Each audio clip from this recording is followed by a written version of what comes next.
প্রত্যেক দিনের মতন আজকে আবারও একটি রেসিপি নিয়ে আপনাদের সামনে হাজির হলাম। আজকে বানিয়ে নেব আলু, বিনস আর ফুলকপি দিয়ে দারুণই টেস্টি একটি নিরামিষ রেসিপি, যেটা রুটি, ভাত সব কিছুর সাথেই পরিবেশন করতে পারেন। খেতে লাগবে অসাধারণ। নমস্কার বন্ধুরা, মাই কিচেন মাই ব্লগে সবাইকে আবারও একবার স্বাগত। আসুন তাহলে শুরু করা যাক আজকের রেসিপি। আজকে রেসিপি বানানোর জন্য ফুলকপি, বিনস আর আলু আমি আগে থেকেই কেটে খুব ভালো করে ধুয়ে রেখে দিয়েছি। তো এখন রেসিপিটি বানানোর জন্য গ্যাসের মধ্যে একটা কড়া বসিয়ে এখানে দিয়ে দিলাম পর্যাপ্ত পরিমাণ সাদা তেল। আজকে সম্পূর্ণ রেসিপিটি আমি সাদা তেলেই বানাচ্ছি, আপনারা চাইলে সর্ষের তেলেও বানিয়ে নিতে পারেন। তো প্রথমেই তেল খুব ভালো করে গরম করে নিয়ে কেটে রাখা ফুলকপিগুলি ভেজে নেব। তো ফুলকপির মধ্যে এখন দিয়ে দিচ্ছি খুব সামান্য পরিমাণ হলুদ গুঁড়ো, আর তার সাথেই পরিমাণ মতো লবণ দিয়ে ফুলকপিগুলিকে একটু হালকা লালচে করে ভেজে নেব। ফুলকপির যে কোনো রেসিপি বানানোর ক্ষেত্রে ফুলকপিটি যদি প্রথমে একটু ভেজে রান্নাটা করা হয়, তাহলে রেসিপির স্বাদটা অনেকটাই ভালো লাগে। তো ফুলকপিগুলি হালকা একটু নাড়াচাড়া করে নিয়ে এখন আমি কেটে রাখা বিনসগুলিও দিয়ে দিচ্ছি, আর ফুলকপির সাথে এখন বিনসগুলিকেও বেশ সুন্দর করে ভেজে নেব। সম্পূর্ণ নিরামিষভাবে রেসিপিটি আজকে বানাচ্ছি, তাই যে কোনো দিন বানিয়ে রুটি, ভাতের সাথে পরিবেশন করতে পারেন। খেতে কিন্তু খুবই ভালো লাগে। তো বেশ কিছুক্ষণ সময় নিয়ে ফুলকপি আর বিনস ভেজে নিয়েছি, দেখেই বোঝা যাচ্ছে যে খুব সুন্দর করে ভাজা হয়ে গেছে। এখন একটা পাত্রে তুলে রাখবো। কড়ার মধ্যে যে অবশিষ্ট তেলটা রয়েছে তার মধ্যে কেটে রাখা আলুগুলিকেও ভেজে নেব।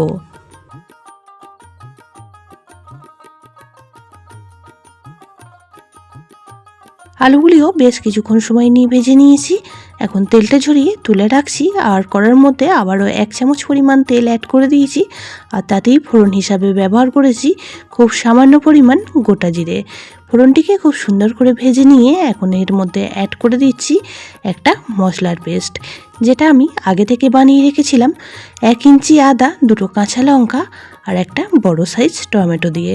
তো সেই পেস্টটাই দিয়ে দিলাম, জারটা ধুয়ে কিছুটা পরিমাণ জলও অ্যাড করে দিয়েছি।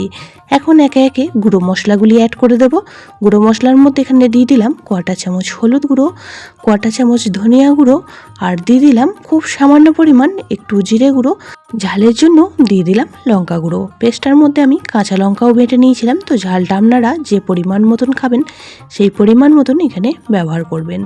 দিয়ে দিলাম পরিমাণ মতন লবণ, আর খুব সামান্য পরিমাণ একটু চিনিও ব্যবহার করলাম। তো সমস্ত গুঁড়ো মশলা এখন মশলার সঙ্গে বেশ কিছুক্ষণ সময় নিয়ে কষিয়ে নেব, যতক্ষণ না মশলাটা খুব সুন্দর করে ভাজা হয়ে যাচ্ছে আর মশলা থেকে তেল ছেড়ে আসছে। পুরনো বন্ধুরা সবসময় আমার পাশে থেকে আমাকে এতটা সাপোর্ট করার জন্য অনেক অনেক ভালোবাসা। নতুন বন্ধুরা যারা চ্যানেলে ভিজিট করছেন, চ্যানেলটি এখনও সাবস্ক্রাইব করেননি, তাদের কাছে অনুরোধ রইল চ্যানেলটি সাবস্ক্রাইব করে পাশের বেল আইকনটি অল করে দেবেন। তাহলে আমি যখনই কোনো ভিডিও দেব, নোটিফিকেশন সবার আগে আপনাদের কাছে পৌঁছে যাবে। মশলাটা খুব সুন্দর করে কষিয়ে নিয়ে এখন অ্যাড করে দিয়েছি ভেজে রাখা আলুগুলিও মশলার সঙ্গে বেশ কিছুক্ষণ সময় নিয়ে একটু নাড়াচাড়া করে ঢাকা চাপা দিয়ে রান্না করে নেব 2 থেকে 3 মিনিট সময় নিয়ে। 3 মিনিট পর ঢাকাটা খুলে নিচ্ছি, আর দেখেই বোঝা যাচ্ছে আলুর সাথে মশলাটা খুব সুন্দর করে কষানো হয়ে গেছে। এখন আগে থেকে ভেজে রাখা ফুলকপি আর বিনসটাও অ্যাড করে দেব। সমস্ত উপকরণ এখন মশলার সঙ্গে বেশ কিছুক্ষণ সময় নিয়ে কষিয়ে নেব। তো প্রথমেই যদি এইভাবে কষিয়ে নেওয়া হয়, রান্নাটি কিন্তু খুব তাড়াতাড়ি হয়ে যায় আর খেতেও কিন্তু দারুণই সুস্বাদু হয়। তো সমস্ত উপকরণ খুব ভালো করে মশলার সঙ্গে নাড়াচাড়া করে মিশিয়ে নিয়ে আবারও 3 থেকে 4 মিনিটের জন্য ঢাকা চাপা দিয়ে রান্নাটি করে নিয়েছি। তো 4 মিনিট পর ঢাকাটা খুলে নিয়ে ওপর নিচ খুব ভালো করে আবারও একবার নাড়াচাড়া করে নিচ্ছি। আপনারা চাইলে এরকম শুকনো শুকনো পরিবেশন করতে পারেন, তবে আজকে আমি একটু সামান্য পরিমাণ জল দিয়ে দিচ্ছি। তো জলের পরিমাণটা খুবই এখানে কম ব্যবহার করেছি, কারণ রেসিপিটি আমি আজকে একদমই শুকনোই বানাবো। তো এখন খুব ভালো করে আবারও মিশিয়ে নিয়ে ঢাকা চাপা দিয়ে দেবো আবারও 2 থেকে 3 মিনিটের জন্য। তাতে করে আলু, ফুলকপি, বিনস খুব সুন্দর করে সিদ্ধ হয়ে যাবে।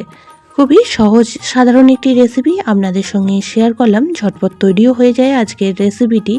3 মিনিট পর ঢাকাটা খুলে নিয়ে এখন দিয়ে দিচ্ছি ওপর থেকে 4টে কাঁচা লঙ্কা, আর তার সাথে এখানে দিয়ে দেবো খুব সামান্য পরিমাণ একটু গরম মশলা।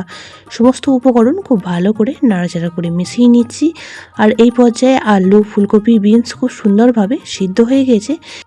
একটা আলু কেটেও দেখিয়ে দিচ্ছি যে কতটা সুন্দরভাবে সিদ্ধ হয়ে গিয়েছে। রেসিপিটি একদমই রেডি।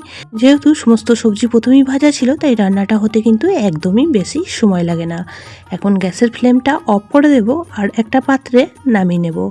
আজকের রেসিপিটি আপনাদের কেমন লাগলো অবশ্যই কমেন্ট বক্সে জানাবেন। বেশি ভালো লেগে থাকলে একটা শেয়ার করে দেওয়ার অনুরোধ রইল।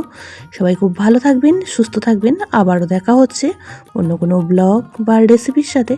ততক্ষণের জন্য সবাইকে টাটা।